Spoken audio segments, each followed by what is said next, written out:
Shalom, selamat pagi Bapak Ibu Saudara sekalian yang dikasih dalam nama Tuhan Yesus. Pagi hari ini kita mau merenungkan satu bagian firman Tuhan untuk melandasi setiap kehidupan kita, mulai dari pagi sampai sebentar malam, sehingga apa yang kita lakukan, apa yang kita kerjakan, bahkan apa yang kita lakukan sepanjang satu hari ini boleh berkenan di hadapan Tuhan. Nah, firman Tuhan yang saya bagikan pada pagi hari ini sesuai dengan program bacaan kita yang terdapat dalam kitab 2 Raja-Raja pasal yang ke-5 sampai kitab 2 Raja-Raja pasal yang ke-7. Bapak Ibu, pagi hari ini perenungan kita terdapat dalam kitab 2 Raja-Raja pasal yang ke-5 ayat yang pertama sampai ayat yang terakhir. Lembaga Alkitab Indonesia memberikan tema Naaman disembuhkan.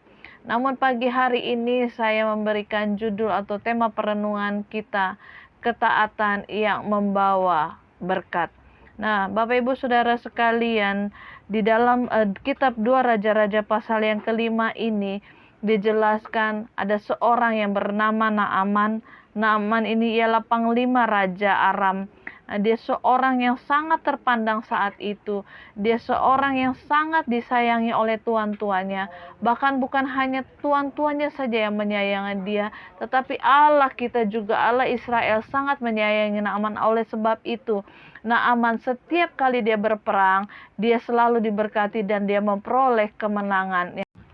Setiap kali berperang, setiap kali dia melawan musuh, Naaman ini selalu menang. Oleh sebab itu Allah sangat memberkati apapun yang dia lakukan.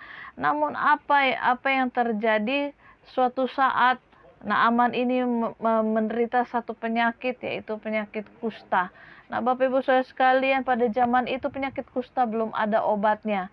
Nah, penyakit kusta ini sangat zaman itu sangat menjijikan ya. Nah, Bapak Ibu Saudara sekalian, di ayat yang ketiga ini berkatalah gadis itu kepada nyonyanya, sekiranya tuanku menghadap nabi yang di Samaria itu, maka tentulah nabi itu akan menyembuhkan dia dari penyakitnya. Nah, Naaman ini mendapat informasi dari salah satu pelayannya bahwa ada seorang nabi di Samaria. Nah, nabi ini ialah Elisa. Nah, pelayan ini mengatakan bahwa hanya Elisa yang sanggup menyembuhkan Naaman dari penyakitnya. Nah, Bapak Ibu Saudara sekalian mendengar hal seperti itu, maka hati Naaman terus bergegas karena dia ingin sekali disembuhkan dari penyakit itu.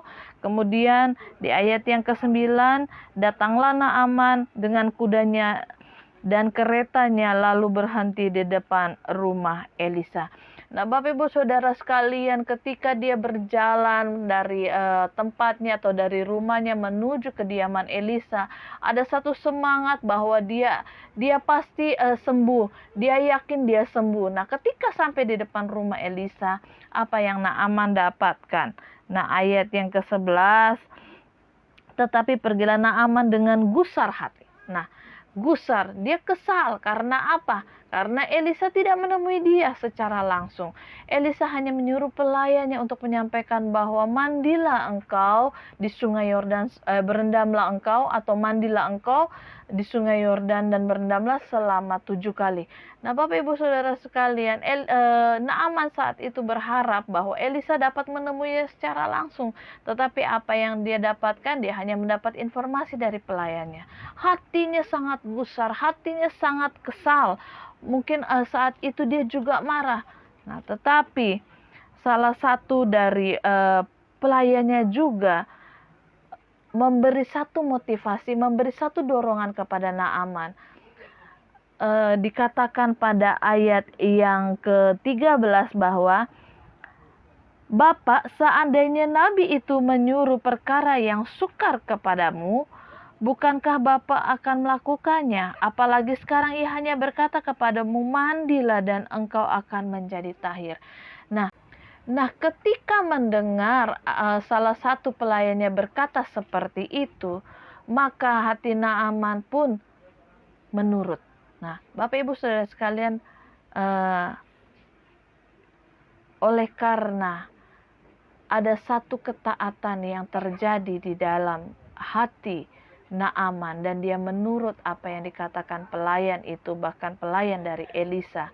Maka dia mandi dan dia berendam selama 7 kali di sungai Yordan, maka dia pun menjadi tahir. Dan saat itu dia terbuka, mata rohaninya lebih-lebih terbuka bahwa hanya Allah Israel, hanya Allah kita yang sanggup menyembuhkan dari segala penyakit apapun. Nah, Bapak Ibu Saudara sekalian, firman Tuhan pada pagi hari ini mengajar kita kembali. Apabila kita hidup dalam kesombongan, apabila kita hidup dalam tinggi hati, maka apa yang kita peroleh? Satu kehancuran yang kita peroleh. Tapi ketika kita hidup dalam ketaatan yang daripada Allah, maka ada berkat yang tersedia bagi kita. Contohnya perenungan kita pada pagi hari ini. Ketika Naaman mengambil satu langkah, dia mau taat. Dia membuang segala kecongkakan, dia membuang segala kesombongan yang daripada dirinya sendiri. Dia mengambil satu jalan untuk taat kepada Allah. Apa yang dia dapat? Dia memperoleh kesembuhan.